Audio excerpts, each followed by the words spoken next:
ایک نوجوان کا گزر کسی پرانے قبرستان سے ہوا تو اس نوجوان کو کسی مردے کی ایک ہڈی ملی. اس نوجوان نے اس ہڈی کو اٹھایا، اپنے نفس سے مخاطب ہو کر کہنے لگا، میاں نفس، یہ بھی کسی وقت کا میری طرح نوجوان ہوگا، اس کا بھی نام ہوگا، موٹا تازہ بدن ہوگا، اس کی بھی میری طرح نوکر ہوں گے، چاکر ہوں گے، ملازم ہوں گے، لونڈیاں ہوں گی. یہ بھی میری طرح جب چلتا ہوگا 10 بندے اس کو سلوٹ کرتے ہوں گے، سلام کرتے ہوں گے. اس کا بھی اپنے دور میں چرچا ہوگا، نام ہوگا، عزت ہوگی. ہائے موت کا فرشتہ آیا، اس نے اس کی روح نکالی، گھر والوں نے اسے اٹھایا، قبرستان میں جا سلایا. وقت گزرنے کے بعد آج اس کی ہڈیاں بھی گل گئیں. ہڈی کو دیکھ کر اپنے نفس کو کہہ رہا تھا، میاں آج اس کی ہڈیاں بھی گل گئیں. ہائے اس کا موٹا تازہ بدن مٹی کا رزق بن گیا، اس کا نام خاک میں مل گیا. اپنے نفس کو مخاطب کر کے خون کے آنسو بہا کے نوجوان کہہ رہا تھا، میاں یہ حشر صرف اس کا نہیں ہوا، کل تیرا بھی ہونے والا ہے، کل تیرے پاس بھی موت کا فرشتہ آنے والا ہے، روح نکال کے چلا جائے گا، گھر والے تجھے اٹھائیں گے، قبرستان میں جا سلائیں گے، وقت گزر جائے گا، تیرا موٹا تازہ بدن مٹی کا رزق بن جائے گا.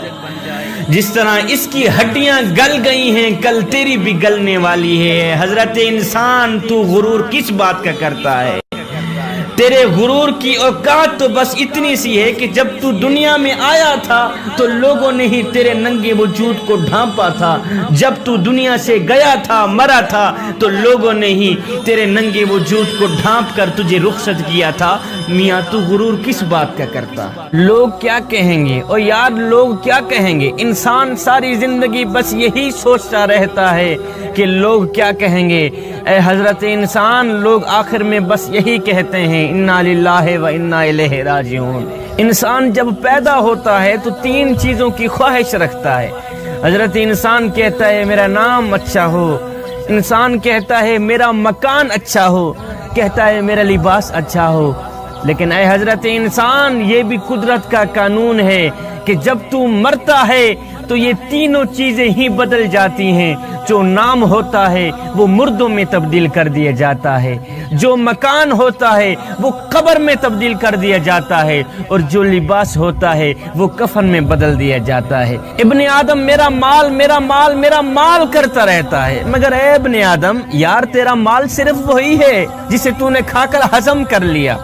تیرا مال صرف وہی ہے جسے تو نے پہن کر بوشیدہ کر لیا اور صدقہ دے کر ساتھ لے گیا، بس یہی تیرا مال ہے. بابا زیادہ ہائے کرنے کی کوئی ضرورت نہیں.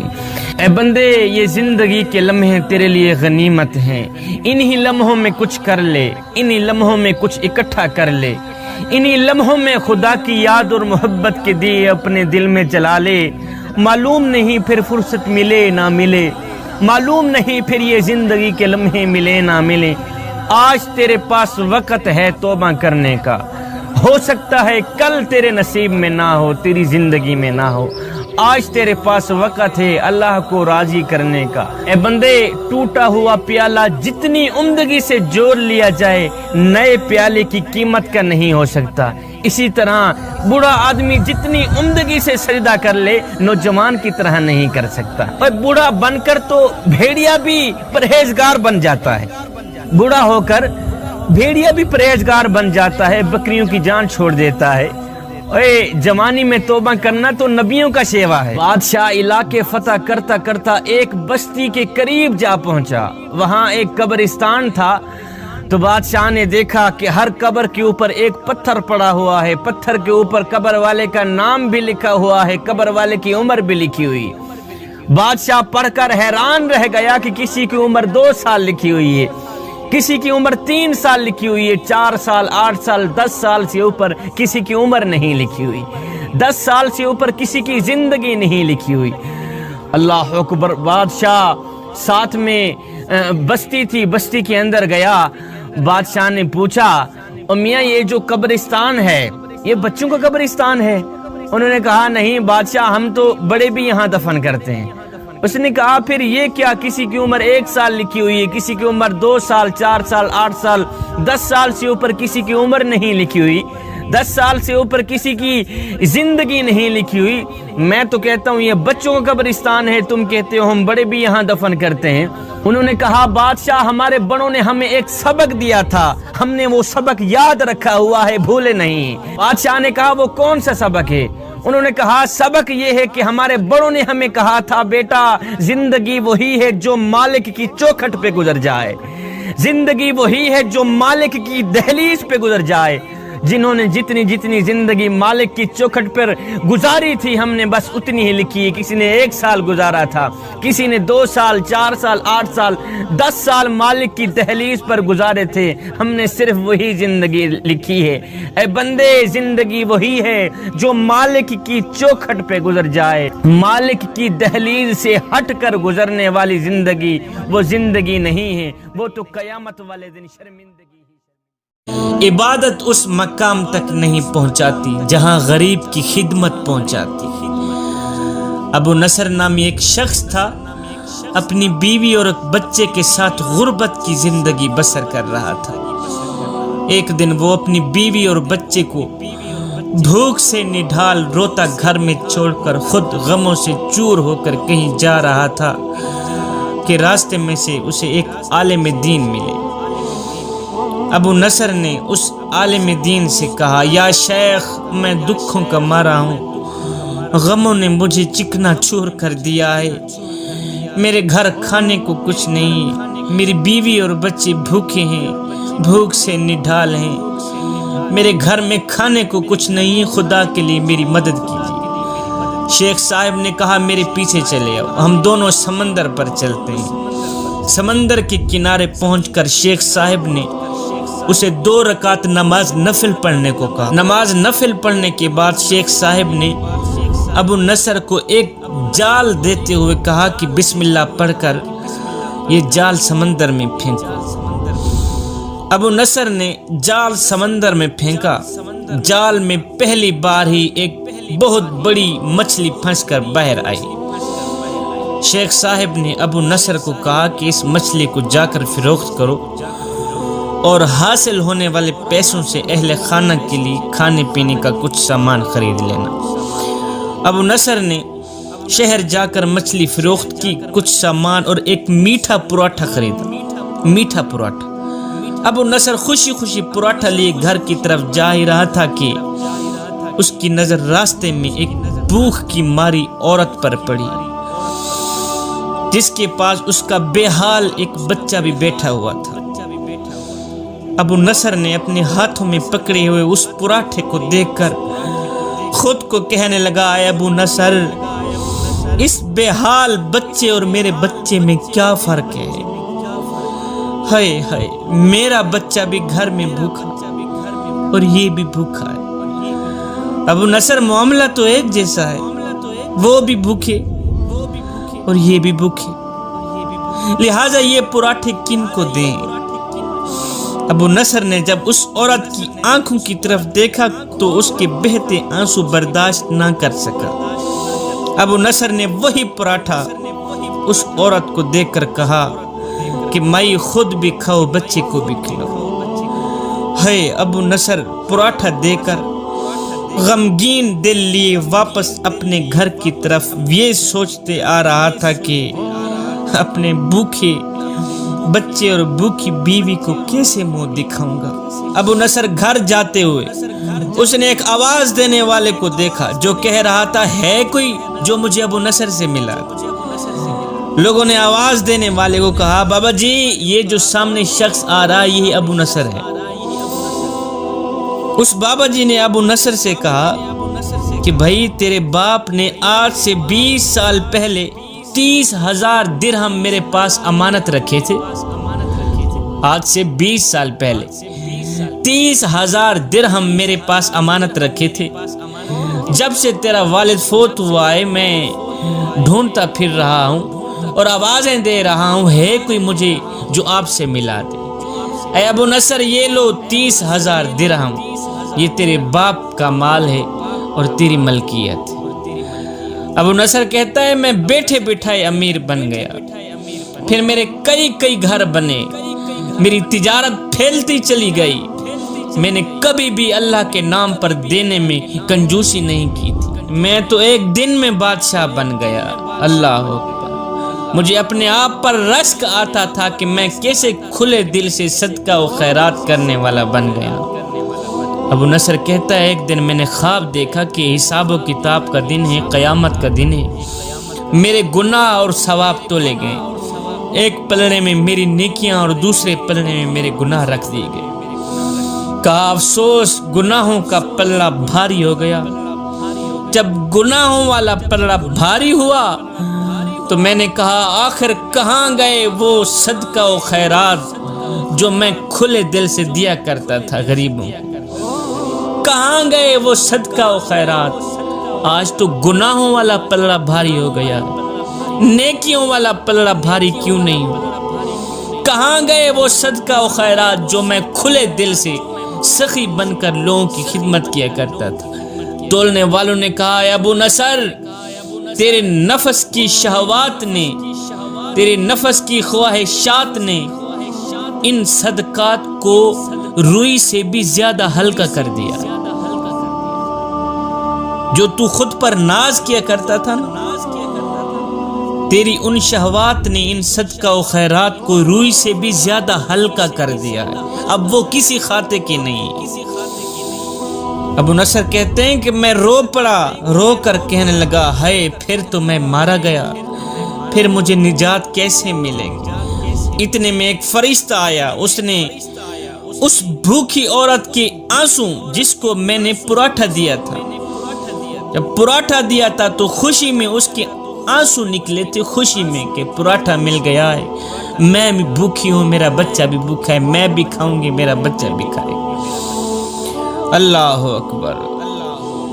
اسی خوشی میں اس عورت کی آنکھوں سے جو آنسو نکلے تھے اور میرے حق میں اس کے منہ سے جو دعا نکلی تھی، فرشتوں نے وہ آنسو اور وہ دعا نیکیوں والے پلڑے میں جیسے ہی رکھا تو نیکیوں والا پلڑا بھاری ہو گیا۔ اللہ اکبر۔ خوشی سے وہ نکلے آنسو اور میرے حق میں اس کے منہ سے نکلی گئی دعا جیسے ہی پلڑے میں رکھی گئی تو پلڑا بھاری ہو گیا نیکیوں والا۔ کہا اتنے میں میری آنکھ کھل گئی، جب آنکھ کھلی تو خود کو میں نے کہا اے ابو نصر، جہاں تجھے بڑے بڑے صدقے نہ بچا سکے وہاں تجھے وہ ایک روٹی بچا گئی جو تو نے غریب عورت کو دی تھی، ایک روٹی بچا گئی، ایک پراٹھا بچا گیا جو تو نے غریب عورت کی مدد کی تھی، خدمت کی تھی۔ صاحب، عبادت اس مقام تک نہیں پہنچاتی جہاں غریب کی خدمت پہنچاتی ہے، صدقہ و خیرات اس مقام تک نہیں پہنچاتا جہاں غریب کے منہ سے نکلی دعا پہنچاتی۔ دنیا میں اتنا کوئی کسی کے لیے نہیں رویا جتنا میرا نبی اپنی امت کے لیے رویا ہے۔ دنیا میں اگر کوئی کسی کے لیے رویا ہے تو صرف آنسو بہا بہا کے، ہے میں قربان جاؤں، میرا نبی اپنی امت کے لیے جب بھی رویا ہے خون کے آنسو رویا ہے۔ ہاں آدم علیہ السلام بھی روئے تھے مگر اپنی ذات کے لیے، اپنی اولاد کے لیے۔ نوح علیہ السلام بھی روئے تھے صرف اپنی ذات کے لیے، اپنی اولاد کے لیے۔ شعیب علیہ السلام تو اتنے روئے آنکھوں سے بھی ہاتھ دھو بیٹھے، میرے اللہ نے آنکھوں سے نوازا۔ پھر حضرت سیدنا شعیب علیہ السلام اتنے روئے آنکھیں پھر جاتی رہیں، میرے اللہ نے فرمایا میرا شعیب تو اتنا کیوں روتا ہے؟ اگر تو جہنم کے خوف سے روتا ہے، میں رب ہو کر وعدہ کرتا ہوں جہنم تم پہ حرام کرتا ہوں، اور اگر تو جنت کے لیے روتا ہے، میں رب ہو کر وعدہ کرتا ہوں ساری جنت ہی تیرے نام کرتا ہوں۔ اور میرے شعیب اب تو چپ ہو جا، اور میرے شعیب اب تو چپ ہو جا۔ شعیب کی چیخیں اور بلند ہونا شروع ہوئیں، شعیب رو کر کہنے لگے او میرے کریم رب، تو جانتا ہے تیرا شعیب نہ تو جہنم کے خوف سے روتا ہے، تیرا شعیب نہ تو جنت کی لالچ کے لیے روتا ہے، اور میرے کریم رب تیرا شعیب تو بس اس لیے روتا ہے کہ تو راضی ہو جا۔ 1,24,000 رسولوں اور پیغمبروں میں سے ہر ایک نبی رویا ہے، اپنی اولاد کے لیے رویا ہے، صرف اپنی ذات کے لیے رویا ہے میں قربان نہ جاؤں اپنے کریم نبی کے نام پہ کہ میرا کریم نبی جب بھی روتا ہے امت کے لیے روتا ہے، اور میرا کریم نبی قیام میں ہے تو امت یاد ہے، میرا نبی رکوع میں ہے تو امت یاد ہے، اور میرا نبی سجدے میں ہے تو امت یاد ہے۔ اور حضور کی آمد کا جشن منانے والوں، اور کوئی ایسا پیار کرنے والا پہلے مجھے دکھاؤ تو صحیح، مجھے بتاؤ کوئی اتنی محبت کرنے والا بھی ملے گا جو کہ ہے میرے امتی کانٹا تیرے پاؤں میں چبھتا ہے درد میں محمد کو ہوتا ہے، کانٹا تیرے پیر میں چبھتا ہے تکلیف میں محمد کو ہوتی ہے۔ اتنا پیار، اتنی محبت۔ آؤ میں تمہیں ایک ایسی درد بھری کہانی نہ سناؤں جس نے میرے کریم نبی کو 1 بار نہیں، 2 بار نہیں، 5 بار تڑپایا، 5 بار رلایا۔ میرے کریم نبی یہ درد بھری داستان سنتے تھے اور خون کے آنسو رویا کرتے تھے۔ ایمان لانے کے بعد ایک شخص میرے نبی کی خدمت میں حاضر ہوا، آ کر کہتا ہے حضور آپ کی آمد سے پہلے، آپ کی تشریف آوری سے پہلے میری بیوی امید سے تھی اور میں کہیں لمبے سفر پہ گیا ہوا تھا۔ کافی عرصہ بعد جب میں گھر میں واپس پلٹا تو میرے آنگن میں میری بیٹی کھیل رہی تھی، میرے گھر کی دہلیز پر میری بیٹی کھیل رہی تھی۔ جیسے ہی میں نے گھر کی دہلیز پر قدم رکھا تو میں نے کیا دیکھا، میری ننھی منی بیٹی دوڑ کر آئی، میرے قدموں سے لپٹ گئی۔ اے حضور میں قربان جاؤں آپ کی آمد پر، آپ کی تشریف آوری پر۔ کافی عرصہ بعد جب میں نے گھر کی دہلیز پر قدم رکھا تو میری بیٹی دوڑ کر آئی، میرے قدموں سے لپٹ گئی۔ حضور ادھر ننھی منی بیٹی قدم چوم رہی تھی، ادھر میں نفرت بھری نگاہوں سے اپنی بیوی کو گور کے دیکھ رہا تھا اور کہہ رہا تھا او ذلیل عورت، او کم بخت، تو نے اس سانپ کو ہی جنم دینا تھا، تو نے اس سانپ کو پیدا کیوں کیا ہے؟ اور بیٹیوں والے باپ میرے سامنے بیٹھے ہیں، میاں آج تیری بیٹی کو جو مقام ملا ہے، تیری بیٹی کو جو عزت ملی ہے، بتانا یہ چاہتا ہوں کس نبی کی آمد کا صدقہ ملی ہے۔ حضور ادھر بیٹی قدم چوم رہی تھی، ادھر میں نفرت بھری نگاہوں سے اپنی بیوی کو گور کے دیکھ کر کہنے لگا او بدبخت، او ذلیل عورت، تو نے اس سانپ کو جنم کیوں دیا ہے؟ میں اپنی بیوی کو گالیاں دینے لگا، تو نے اس سانپ کو جنم کیوں دیا ہے؟ معاشرے میں تو نے میری ناک کٹا کے رکھ دی ہے۔ اے حضور میں موقع کی تاک میں رہا کہ مجھے ایسا موقع مل جائے اس سانپ کو اٹھاؤں جا کے زندہ ہی دفن کر دوں۔ حضور میں موقع کی تاک میں رہا۔ حضور جب میں چارپائی پہ بیٹھتا تھا تو میری ننھی منی بیٹی دوڑ کر جاتی تھی، پانی لے کے آتی تھی، کبھی میرے ہاتھ دھلا رہی، حضور کبھی میرے ہاتھ چوم رہی، کبھی میری پیشانی چوم رہی، کبھی میرا چہرہ چوم رہی۔ حضور اس کے دل میں میری بیوی نے ایسی محبت ڈال دی تھی کہ وہ مجھ سے ٹوٹ کے محبت کرنے لگی، وہ پھوٹ کے پیار کرنے لگی۔ حضور میں موقع کی تاک میں رہا، مجھے کوئی ایسا موقع مل جائے میں اس سانپ کو اٹھاؤں جا کے زندہ ہی دفن کر دوں۔ اے حضور ایک دن میں نے موقع پایا، میری بیوی کہیں گئی ہوئی تھی تو میں نے موقع پایا، اپنی ننھی منی بیٹی کو اٹھایا، اپنے کندھے پہ بٹھایا، صحرا کی طرف چل دیا۔ حضور میں ایک ایسی جگہ پر جا پہنچا جہاں مجھے کوئی دیکھنے والا نہیں تھا۔ حضور کڑکتی دھوپ تھی، تتی ریت تھی۔ حضور میں نے وہاں جا کر اپنی ننھی منی بیٹی کو تتی ریت پہ بٹھایا اور خود ایک گڑھا کھودنے لگ گیا۔ حضور میں گڑھا کھود رہا تھا، تپتی ریت تھی، کڑکتی دھوپ تھی، میرے چہرے سے پسینہ نمودار ہوتا گیا۔ حضور میں گڑھا کھود رہا تھا، پسینہ نمودار ہوتا گیا۔ میری ننھی منی بیٹی اپنے ننھے ننھے ہاتھوں سے اور اپنا دوپٹہ اٹھاتی، کبھی میرا چہرہ صاف کرتی، کبھی میرا ہاتھ پوچھتی، کہتی ابو جی بس کرو تھک جاؤ گے، بس کرو تھک جاؤ گے۔ حضور مجھے پھر بھی رحم نہ آیا، میرا دل پھر بھی نرم نہ ہوا۔ حضور جب میں گڑھا کھود کے باہر نکلا تو میری بیٹی نے سکھ کا سانس لیا کہ چلو شکر ہے میرے باپ کی مشقت ختم ہو گئی. ہائے حضور میری بیٹی نہیں جانتی تھی کہ اگلی مشقت کس کی شروع ہونے والی ہے. حضور جب میں گڑھا کھود کے باہر نکلا حضور میں نے اپنے دونوں ہاتھوں سے اپنی ننھی منی بیٹی کو ایسے دھکا دیا, وہ گڑھے کے اندر جا گری. ہائے حضور زندہ بیٹی کے اوپر میں تتی ریت ڈھیلنے لگ گیا, زندہ بیٹی کے اوپر میں مٹی ڈھیلنے لگ گیا.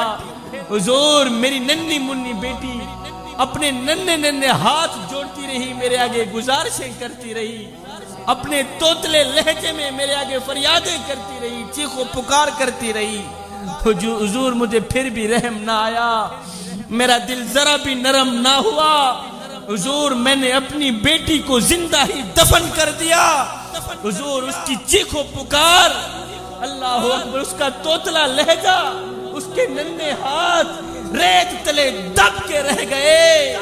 ہائے میں قربان جاؤں حضور, جب سے اسلام لے کے آیا ہوں, جب سے آپ کی آمد ہوئی ہے, جب سے میں نے کلمہ پڑھی ہے, آج بیٹی کی چیخیں مجھے سونے نہیں دیتی. حضور کی آمد کا جشن منانے والوں, ذکر مصطفیٰ کی محفل سجانے والوں, میلاد مصطفیٰ صلی اللہ علیہ وسلم کی بزم سجانے والوں, سید کو اتنا تو بتا دو کس نبی کی آمد ہوئی. آج ایسے ظالم باپ کے دل میں اللہ نے بیٹی کے لیے پیار رکھ دیا ہے. مجھے اتنا تو بتا دو کس نبی کی تشریف آوری ہوئی. آج ایسے ظالم باپ کے دل میں اللہ نے بیٹی کے لیے پیار رکھ دیا ہے. میاں وہ کوئی اور نبی نہیں تھا, وہ تیرا ہی نبی تھا. وہ کوئی اور نبی نہیں تھا, وہ میرا ہی نبی تھا. عرب کے ریگزاروں میں دبی ہوئی معصوم بچیوں کے سسکتے آنسو, ان کی روتی آنکھیں, مجھے بتاؤ تو صحیح کس کو بلا رہی تھی. اور یتیم بچے رو رو کے کس کو ڈھونڈ رہے تھے, میرے نبی کو ڈھونڈ رہے تھے. صدیاں انتظار کرتی رہی, زمانہ انتظار کرتے رہا, لوگ راہوں میں بیٹھے انتظار کرتے رہے, یتیم بچے رو رو کے ڈھونڈتے رہے, نبی انتظار کرتے رہے. کوئی تو ہاتھ پھیلا کے کہہ رہا تھا ربنا وبعث فیہم رسولا, مالک آنکھیں بڑی ہو گئی ہیں, اب تو رسول بھیج بھی دے.